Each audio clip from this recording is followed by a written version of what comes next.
नमस्कार दोस्तों, आप सभी का स्वागत है आपके अपने चैनल आपकी बैठक में। तो आज हम आप सभी के लिए लेकर आए हैं टोक्यो ओलंपिक्स में जा रही भारतीय बैडमिंटन टीम से जुड़ी एक खबर।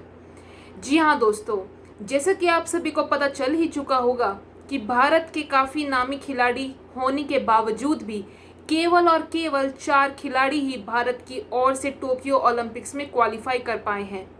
जहां एक तरफ London bronze medallist Saina Nehwal Tokyo Olympics में नहीं दिखेगी, वहीं दूसरी ओर मेंस सिंगल्स में आपको किडम्बी श्रीकांत भी नहीं दिखेंगे। तो जो 4 खिलाड़ी टोक्यो ओलंपिक्स में क्वालिफाई कर पाए हैं वो आपके रहते हैं वुमेन सिंगल्स में आपकी पीवी सिंधु, जिन्होंने रियो ओलंपिक्स में भी सिल्वर मेडल जीता था। दूसरे आपके मेंस सिंगल्स में आते हैं आपके बी साई प्रणीत, और आखिरी में आपके मेंस डबल में रह जाते हैं चिराग शेट्टी और सात्विक साईराज रैंकी रेड्डी की जोड़ी। तो आने वाले दिनों में ये सबसे बड़ा सवाल बन जाता है कि क्या भारत के लिए बैडमिंटन खेल में कोई ओलंपिक मेडल जीत पाते हैं या नहीं। तो इस सब में हम सबसे पहले बात करते हैं Rio Olympic silver medallist PV Sindhu की। तो 25 वर्षीय हैदराबाद की खिलाड़ी जिन्होंने रियो ओलंपिक्स 2016 में भी भारत के लिए सिल्वर मेडल जीता था, तो उनकी फ़िलहाल वर्ल्ड नंबर 7 की रैंकिंग चल रही है। तो पीवी सिंधु को क्या दूसरे अन्य जो बैडमिंटन खिलाड़ी हैं उनसे अलग बनाता है, तो उनकी बड़े टूर्नामेंट्स में खेलने की काबिलियत और जो उनका तरीका है वो उन्हें अलग बनाता है दूसरे खिलाड़ियों से। बार बार उन्होंने खुद को साबित किया है, और इस चीज़ में जो हमें सबसे पहले याद आता है वो आपके रहते हैं रियो ओलंपिक्स 2016। सिंधु काफ़ी बेबाक तरीके से खेलती है जो कि उन्हें एक चैम्पियन बनाता है। रियो ओलंपिक्स की अगर हम बात करते हैं तो रियो ओलंपिक्स में भी 2016 में उनका क्वालिफाई करना काफ़ी आसान नहीं रहा था, क्योंकि स्ट्रेस फ्रैक्चर होने के कारण उन्हें बैडमिंटन के खेल से 6 महीने तक दूर रहना पड़ा था। लेकिन उसके बावजूद भी वो रियो ओलंपिक्स में क्वालिफाई कर गई थी। लेकिन रियो ओलंपिक्स में क्वालिफाई करने के बाद भी जो उनका आगे की राह थी, आगे का रास्ता था, वो कुछ ज़्यादा आसान नहीं था। सबसे पहले उनका राउंड ऑफ 16 में सामना होना था चाइनीज़ ताइपे की खिलाड़ी जो कि वर्ल्ड नंबर 9 थी, ताई जू जिंग से। जी हाँ दोस्तों, जिनके खिलाफ उनका जो हेड टू हेड आपका रिकॉर्ड है वो 2-4 था। लेकिन उसके बावजूद भी सिंधु ने ताई जू यिंग के खिलाफ एक बड़ी जीत दर्ज की थी। उन्होंने उन्हें 21-13, 21-15 से हराकर अपनी अगले राउंड में अपना जो स्थान था वो पक्का किया था। अगर हम अगले मुकाबले की बात करते हैं तो अगले मुकाबले में पीवी सिंधु का मुकाबला वर्ल्ड नंबर 2 चाइना की वांग यीहान से होना था, जो कि एक काफ़ी कांटे का मुकाबला होने वाला था। लेकिन उसके बावजूद भी सिंधु ने उस मुकाबले में सबको हैरान किया और उन्होंने चाइना की खिलाड़ी को 22-20 और 21-19 से हराकर अपना आगे का रास्ता साफ किया। उसके बाद आपका आ जाता है सेमीफाइनल्स का मुकाबला, जिसमें सिंधु का मुकाबला होना था जापान की नोजोमी ओकुहारा से। जी हाँ दोस्तों, नोजोमी ओकुहारा का ज़बरदस्त डिफेंस भारत के लिए काफ़ी बड़ी दिक्कत थी। लेकिन उसके बावजूद भी सिंधु ने नोजोमी ओकुहारा को हराया, जो कि उन्होंने हराया था 21-19, 21-10 से जीतकर उन्होंने अपनी फाइनल्स में जगह पक्की की थी। फाइनल्स में उनका मुकाबला वर्ल्ड नंबर 1 स्पेन की खिलाड़ी कैरोलिना मरीन से होने वाला था। ये मुकाबला काफ़ी लंबे समय तक चला। अगर हम बात करें समय की तो ये 84 मिनट तक का मुकाबला चला था, जिसके बाद सिंधु को इसमें हार का सामना करना पड़ा और कैरोलिना मरीन ने सिंधु को 21-12, 21-15 से हरा दिया। लेकिन इसके बाद भारत के गोल्ड मेडल जीतने के जो सपने थे वो टूट गए। लेकिन सिंधु भारत के इतिहास में पहली शटलर बनी जिन्होंने ओलंपिक में सिल्वर मेडल जीता, और साथ ही पहली भारत की महिला ओलंपिक में जीतने वाली बनी। अब अगर हम बात करें उनके फ़िलहाल की परफॉर्मेंस की, फ़िलहाल उनकी फॉर्म कैसी चल रही है, तो उन्होंने सबसे पहले रियो ओलंपिक्स से अगर हम बात करें तो ये 5 साल का गैप बीच में आ गया है, उसमें उन्होंने 2016 के बाद 2019 में वर्ल्ड चैम्पियनशिप जीती, जिसके फाइनल में उन्होंने जापान की अकाने यामागुची को हराया था। लेकिन उसके बाद उनका मुकाबला काफ़ी और खिलाड़ियों से हुआ। 2021 में उसके बाद उन्होंने कदम रखा, क्योंकि कोविड के कारण बीच में जो बैडमिंटन के टूर्नामेंट्स थे वो पोस्टपोन होते गए और आखिरकार 2021 में आपको बैडमिंटन के इवेंट्स देखने को मिले। लेकिन उन 2021 में हुए इवेंट्स में पीवी सिंधु काफ़ी स्ट्रगल करती हुई दिखाई दी। और अगर हम बात करते हैं तो बैंकॉक में खेले गए 3 टूर्नामेंट में वो कुछ ज़्यादा अच्छा परफॉर्म नहीं कर पाई और किसी में भी वो क्वार्टर फाइनल से आगे नहीं जा पाई। लेकिन बाद के मुकाबलों में उन्होंने अपनी जो फॉर्म है उसमें कुछ सुधार किया और स्विस ओपन में वो फाइनल में जा पहुंची, जहां पे उनका मुकाबला स्पेन की खिलाड़ी कैरोलिना मरीन से होना था। लेकिन उसमें उन्हें हार का सामना करना पड़ा। वहीं दूसरी ओर अगर हम ऑल इंग्लैंड ओपन की बात करते हैं तो उसमें उन्होंने सेमीफाइनल में जगह बनाई, जो कि उन्होंने जापान की अकाने यामागुची को हराकर बनाई थी। लेकिन वो ऑल इंग्लैंड ओपन में भी सेमीफाइनल तक ही रह गई। उसके बाद टोक्यो से पहले उनका ऐसे फॉर्म में आना, जैसे कि स्विस ओपन और ऑल इंग्लैंड ओपन में उन्होंने ठीक ठाक परफॉर्मेंस दिया है अगर हम और इवेंट से कंपेयर करें। जैसे कि बैंकॉक में आपके टूर्नामेंट्स हुए थे, उनसे अगर हम कंपैरिजन करते हैं तो उनका जो परफॉर्मेंस था स्विस ओपन और ऑल इंग्लैंड ओपन में, उसको अगर देखते हुए हम बताएं तो उन्होंने अपनी परफॉर्मेंस में काफ़ी सुधार किया है। और टोक्यो ओलंपिक्स से पहले उनका बैडमिंटन के इवेंट्स में ऐसा सुधार होना भारत के लिए काफ़ी अच्छे संकेत बन जाते हैं। लेकिन उनका जो स्ट्रगल चलता रहा वो एक दिक्कत की बात रहती है। खासकर उनका लंबे मैचेस में जो स्ट्रगल वो करती है वो उनकी एक कमी बन जाती है। लेकिन अगर वो उस कमी पे अपने काम करती है और उसको सुधारने में कामयाब रहती है तो उनको ओलंपिक्स यानी कि टोक्यो ओलंपिक्स 2021 में मेडल जीतने से कोई नहीं रोक सकता है। क्योंकि एक और जहाँ स्पेन की कैरोलिना मरीन आपको टोक्यो ओलंपिक्स में नहीं दिखेगी तो उसके बाद उनका रास्ता और आसान हो जाता है। तो ये देखने वाली बात होगी कि टोक्यो ओलंपिक्स 2021 में पीवी सिंधु कैसा परफॉर्म करती है। तो ये थी पहली खिलाड़ी जिसके बारे में हम बात कर चुके हैं। अब हम चलते हैं अपने अगली जोड़ी यानी कि चिराग शेट्टी और सात्विक साईराज रैंकी रेड्डी की ओर। तो अगर हम इन दोनों मेंस डबल की जोड़ी की बात करते हैं तो फिलहाल ये दोनों की जोड़ी वर्ल्ड नंबर 9 पे चल रही है। इनकी रैंकिंग वर्ल्ड नंबर 9 है। पिछले कुछ सालों में सात्विक साईराज और चिराग शेट्टी की जो जोड़ी रही है, उन्होंने मेंस डबल की कैटेगरी में भारत की दावेदारी काफ़ी स्ट्रॉन्ग तरीके से पेश की है और साथ ही काफ़ी आपको उछाल देखने को भी मिला है। उनकी BWF रैंकिंग्स की जैसे मैंने बात की, वो फिलहाल वर्ल्ड नंबर 9 पे चल रहे हैं।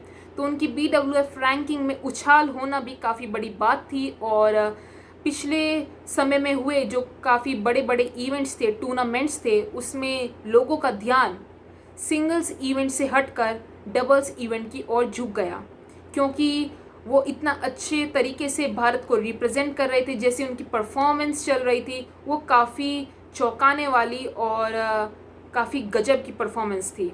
जी हाँ दोस्तों, साथ ही अगर हम फ़िलहाल की बात करें तो उनकी रैंक वर्ल्ड नंबर 9 चल रही है, माफ़ कीजिए, जैसे कि मैंने पहले बताया। और यही एक भारतीय जोड़ी है जो कि टोक्यो ओलंपिक्स में भारत की तरफ से क्वालिफाई कर पाई है और उन्होंने अपनी जगह पक्की की है। पैंडेमिक के कारण बैडमिंटन के जो इवेंट्स थे, टूर्नामेंट्स थे, उसमें कुछ गैप आया। लेकिन उसके बाद 2021 में आपके बैडमिंटन के टूर्नामेंट्स दोबारा होने शुरू हुए। उसमें इन दोनों की जोड़ी को काफ़ी मिक्स रिज़ल्ट देखने को मिले, मिले जुले रिज़ल्ट देखने को मिले।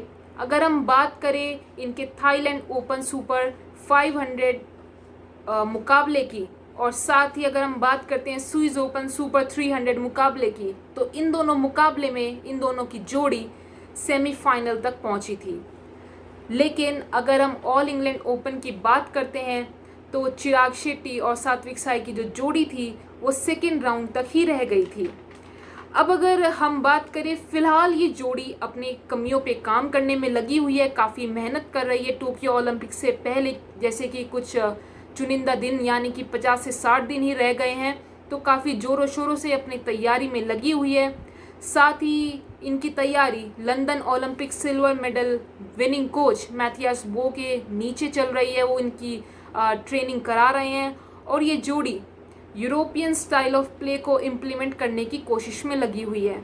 इनका कोच का भी कहना है, अगर ये अपनी जो ट्रेनिंग है, जो इनकी तैयारी है, अगर उसको बखूबी तरीके से टोक्यो ओलंपिक्स में दिखा पाते हैं तो ज़रूर भारत के लिए एक मेडल जीत कर आएंगे। लेकिन मेंस डबल में आपको काफ़ी कड़े कंटेंडर्स देखने को मिलेंगे। अगर हम वर्ल्ड नंबर 1 और 2 की बात करते हैं तो वहाँ से आपकी इंडोनेशिया की ही जोड़ी आती है। वर्ल्ड नंबर 3 की बात करें तो हम वहाँ पे आपकी चाइनीज़ ताइपे की जोड़ी, वर्ल्ड नंबर 4 और 5 जापान, फिर चाइना, कोरिया, काफ़ी आपको टक्कर के भरे मुकाबले आपको देखने को मिलेंगे, रोचक मुकाबले देखने को मिलेंगे। लेकिन भारत के फैंस और भारत की ओर से यही उम्मीद है कि इन दोनों की जोड़ी यानी कि चिराग शेट्टी और सात्विक साईराज की जो जोड़ी है वो भारत के लिए कुछ कमाल कर पाए और अपने पहले ओलंपिक्स में, जैसे कि ये अपने ओलंपिक्स में डेब्यू कर रहे हैं, तो अपने पहले ओलंपिक्स में भारत के लिए कोई ना कोई ओलंपिक मेडल जीत पाएँ। तो अब हम चलते हैं अपने आखिरी खिलाड़ी की ओर, जो कि हमारे मेंस सिंगल्स में बी साई प्रणीत, जिन्होंने भारत के लिए क्वालिफाई किया है। तो 28 वर्षीय हैदराबाद के रहने वाले साई प्रणीत, जिनकी फ़िलहाल जो रैंक है वो वर्ल्ड नंबर 15 की रैंक पे वो चल रहे हैं, उन्होंने टोक्यो ओलंपिक्स के लिए मेंस सिंगल की कैटेगरी में क्वालिफाई कर दिया है। अगर हम उनकी परफॉर्मेंस की बात करते हैं पिछले दिनों में, तो उन्होंने 2019 वर्ल्ड चैम्पियनशिप में वो ब्रॉन्ज मेडलिस्ट रह चुके हैं। उसके बाद उन्होंने काफ़ी टूर्नामेंट्स में काफ़ी ठीक ठाक परफॉर्मेंस किया, लेकिन अब जैसे टोक्यो ओलंपिक से पहले वो अपनी पूरी मेहनत लगे हुए हैं, लगन से लगे हुए हैं कि वो टोक्यो ओलंपिक्स में कुछ कमाल दिखा पाएँ और अपने पहले ओलंपिक्स में कुछ अलग रंग लेकर आए। जैसे कि पिछली बार 2016 रियो ओलंपिक्स में वो क्वालिफाई नहीं कर पाए थे, लेकिन इस साल वो केवल और केवल एक ही खिलाड़ी बने हैं जिन्होंने मेंस सिंगल की कैटेगरी में भारत की ओर से क्वालिफाई किया है। अगर हम उनकी परफॉर्मेंस, अभी रीसेंट परफॉर्मेंस की बात करते हैं, यानी कि 2021 में जो बैडमिंटन के इवेंट्स हुए हैं, अगर हम उनकी बात करते हैं, तो जो थाईलैंड लेग हुआ था आपका बैडमिंटन के इवेंट्स का, उसमें उन्होंने कोविड पॉजिटिव होने के कारण उन्होंने मुकाबलों से विड्रॉ कर लिया था। उसके बाद अगर हम स्विस ओपन की बात करते हैं, जिसमें वो खेलते हुए दिखे थे, तो उसमें उन्होंने अपनी परफॉर्मेंस से काफ़ी इम्प्रेस किया था। वो उस मुकाबले में क्वार्टर फाइनलिस्ट रहे थे। वहीं दूसरी ओर उस क्वार्टर फाइनल मुकाबले में उनका जो अपोनेंट था वो आपके मलेशिया के ली जियाजिया था, जिससे उन्होंने काफ़ी आसानी से तो हार गए थे, लेकिन फिर भी उन्होंने काफ़ी कड़ी टक्कर देने की कोशिश की थी। जी हाँ दोस्तों, 14-21, 17-21 से साई प्रणीत को मलेशिया के खिलाड़ी से हार का सामना करना पड़ा था। वहीं उसके बाद अगर हम ऑल इंग्लैंड ओपन की बात करें, तो उसमें उनका ओपनिंग मैच टोमा जूनियर से हुआ था। 54 मिनट चले मुकाबले में साई प्रणीत ने जीत हासिल की थी और अगले राउंड में अपनी जगह पक्की की थी, जहां पे उनका मुकाबला वर्ल्ड नंबर 2 विक्टर एक्सेल्सन से हुआ था। अगर हम पहले सेट की बात करें, तो पहला सेट प्रणीत ने जीत कर एक्सेल्सन को काफ़ी प्रेशर में डालने की कोशिश की थी, लेकिन विक्टर एक्सेल्सन जैसे कि वर्ल्ड नंबर 2 है, तो उन्हें ऐसी परिस्थिति से निकलना ज़रूर आता है और इसीलिए उन्होंने वापसी की और बाद के 2 सेट 21-12, 21-12 से जीतकर साई प्रणीत को हार का सामना कराया। लेकिन अभी उनके पास मौका है अपना गेम, अपनी परफॉर्मेंस सुधारने के लिए काफ़ी टाइम बचा हुआ है और वो अपनी गेम, अपनी जो टैक्टिक्स है उसको सुधार सकते हैं। जैसे कि आपको इस मेंस सिंगल की कैटेगरी में काफ़ी धुआंधार यानी कि बड़े बड़े खिलाड़ी, स्टार्स, बैडमिंटन स्टार्स देखने को मिलेंगे। अगर हम बात करते हैं world number 1 Kento Momota, world number 2 Viktor Axelsen, जिनसे सामना प्रणीत का पहले भी हो चुका है ऑल इंग्लैंड ओपन में, जैसे मैंने अभी बताया। उसके बाद आपके वर्ल्ड नंबर 3 एंटनसन आते हैं। काफ़ी उसके बाद चाइनीज़ ताइपे के खिलाड़ी, चाइना के चेन लॉन्ग, काफ़ी खिलाड़ी पड़े हुए हैं इस कैटेगरी में। तो साई प्रणीत के लिए वैसे तो काफ़ी मुश्किल हो जाएगा, लेकिन अगर उनकी जो मेहनत है वो रंग लाती है तो एक काफ़ी बड़ा चमत्कार होगा। और क्या पता वो टोक्यो ओलंपिक्स 2021 में केवल और केवल एक खिलाड़ी है जिन्होंने क्वालिफाई किया है, साथ ही वो एक केवल और केवल एक खिलाड़ी बन जाएं भारत की ओर से जिन्होंने जो कि टोक्यो ओलंपिक्स में भारत के लिए कोई ना कोई ओलंपिक मेडल जीत सकते हैं। तो ये थे हमारे 4 खिलाड़ी जिन्होंने भारत के लिए टोक्यो ओलंपिक्स में क्वालिफाई किया है। लेकिन आने वाले दिनों में हमें ये भी पता चल जाएगा कि क्या इनमें से कोई भारत के लिए कोई ना कोई ओलंपिक मेडल जीत पाता है या नहीं। तो चलिए, ये थी हमारे विस्तार से हमने आप सभी के साथ ये डिस्कस किया कि कैसी इनकी परफॉर्मेंस है, कैसी आप उम्मीद कर सकते हैं टोक्यो ओलंपिक्स में इनकी तरफ से। तो अब आपका आ जाता है मेरी तरफ से एक नई सेक्शन जो कि है प्रिडिक्शन टाइम। जी हाँ दोस्तों, अब हम करेंगे प्रिडिक्शन कि भारत के लिए इन खिलाड़ियों में से कौन कौन आपके मेडल लेके आ सकता है और कितने लेकर आ सकता है।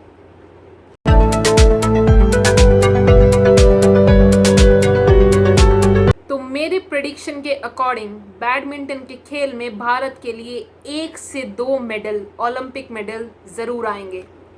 तो ये थी मेरी प्रेडिक्शन आज की, और ये आपके लिए एक अलग वीडियो हम लेकर आए हैं। और आगे भी हम टोक्यो ओलंपिक्स से जुड़ी ऐसी वीडियोस लेके आएंगे। हम अलग अलग इवेंट्स, अलग अलग खेल की लेकर आएंगे कि उसमें भारत के लिए कितने मेडल आ सकते हैं, जैसे कि रेसलिंग, आपके शूटिंग इवेंट्स, आपके बाकी और शॉट पुट, आपके ट्रैक इवेंट्स जो होते हैं उसमें कैसी परफॉर्मेंस आपको देखने को मिल सकती है। तो ऐसी वीडियोस, अमेजिंग वीडियोस को देखने के लिए और लेटेस्ट न्यूज़ और अपडेट्स जानने के लिए आप सब जुड़े रहिए आपके अपने चैनल आपकी बैठक के साथ। So thank you everyone.